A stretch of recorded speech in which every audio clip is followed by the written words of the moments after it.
Hello everyone, my name is Dan from Solopress, and welcome to our tutorial for adding fonts to Photoshop as part of our graphic design tutorial series.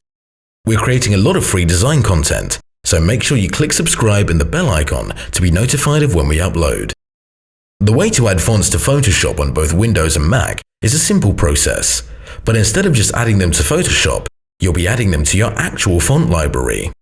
This means that they can be used anywhere on your system, including other Adobe programs, Microsoft Office, and video editors. Fonts are easily findable with a quick Google search, with lots of websites offering free commercial use. But be careful with ensuring that your font is able to be used for your purpose, since many of them require licenses. To install them, firstly, find the font that you want to add, download it, and it will likely come in a zip, RAR, or 7Z archive. For these, I like to use WinRAR or 7-zip to extract archives. But on Windows and Mac, you're already able to natively extract standard zip files.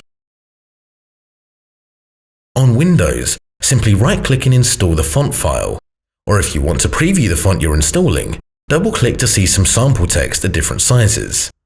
You've then got the option to install whilst on this window, and once you have, the font will be available to be used system-wide. On Mac, it's similar.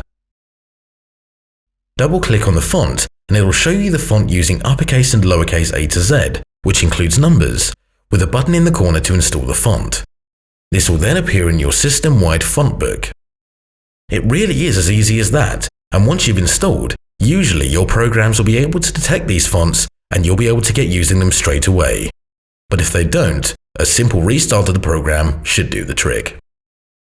If you found this video useful, please leave a like, and if you've got any questions or suggestions, please feel free to comment on them.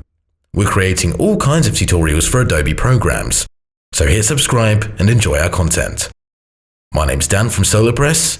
Thanks for watching.